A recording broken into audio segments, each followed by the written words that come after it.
Assalamualaikum warahmatullahi wabarakatuh. Halo, ketemu lagi dengan saya Rizkiatul Hasanah dalam mata kuliah Psikologi Komunikasi.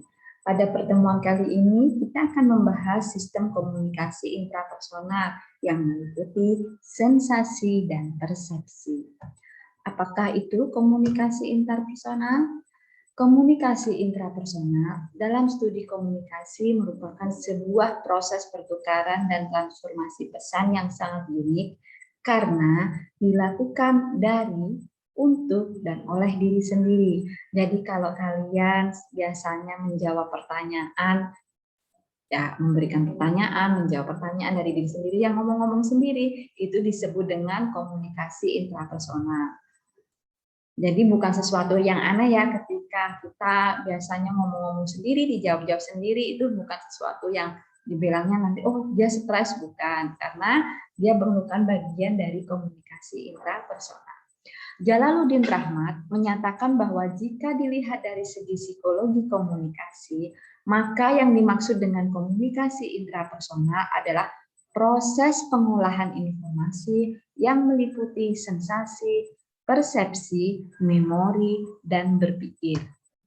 Ini proses komunikasi intrapersonal meliputi yang pertama tadi itu sensasi adalah proses awal, kemudian dipersepsi, kemudian masuk dalam memori, dan keempat adalah berpikir. Namun untuk pertemuan kita kali ini kita hanya membahas mengenai sensasi dan persepsi.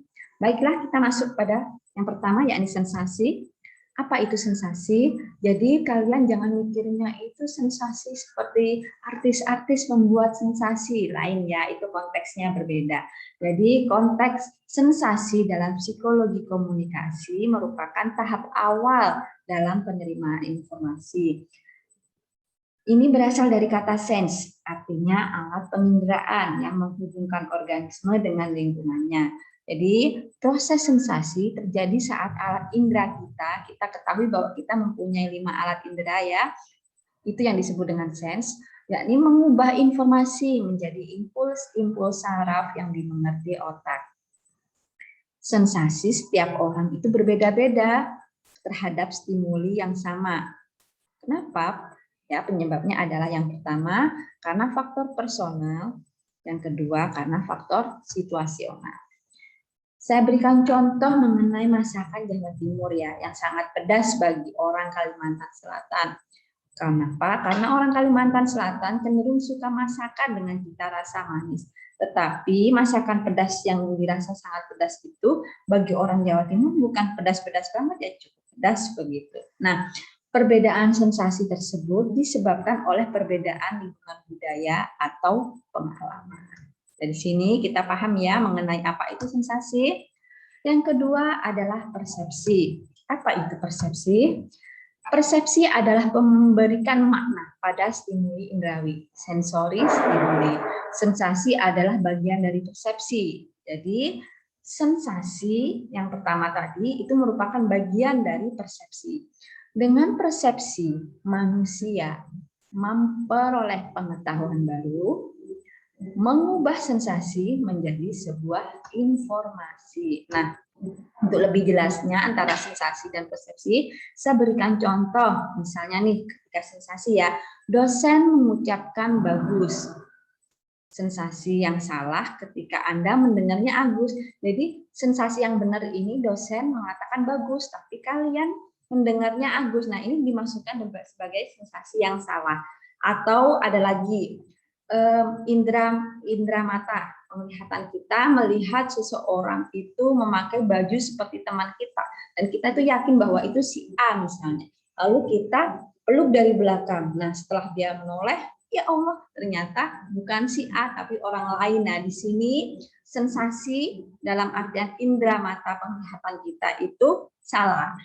Itu adalah sensasi. Diingat lagi, hal-hal yang berkaitan dengan indera, penglihatan, penciuman, dan 5 indera yang lainnya, itu termasuk dalam sensasi. Adapun persepsi, nih contohnya, dosen mengucapkan Anda cerdas sekali, tapi Anda mempersepsikannya salah. Anda marah ketika dosen mengatakan bahwa Anda itu cerdas sekali, karena Anda merasa bahwa hal ini sesungguhnya adalah satir gitu. Seolah-olah itu sebenarnya dosen ini satir sih, nyindir saya, padahal kan nggak sebegitu. Padahal kenyataan yang sebenarnya adalah dosen tersebut memang benar-benar memuji Anda, tapi Anda salah persepsi. Tuh. Skema proses persepsi yang pertama tadi sensasi menjadi persepsi. Ini saya berikan contoh. Anda melihat objek berwarna biru. Indera mata Anda menangkap objek tersebut lalu mengirim sinyal ke otak. Otak akan mengolahnya dengan mencari pengalaman sejenis sebelumnya. Karena Anda sudah pernah mengenal warna biru, maka Anda segera memahami bahwa objek yang Anda lihat berwarna biru. Jadi itu indera mata yang melihat bahwa objek itu biru, lalu masuk ke impuls saraf ke otak, diolah, oh ini inderanya biru. Seperti tadi bahwa faktor-faktor yang mempengaruhi persepsi adalah ada 3, faktor fungsional, faktor struktural, dan perhatian. Ini saya kasih contoh mengenai faktor-faktor yang mempengaruhi persepsi. Contohnya ya, example ibu rumah tangga.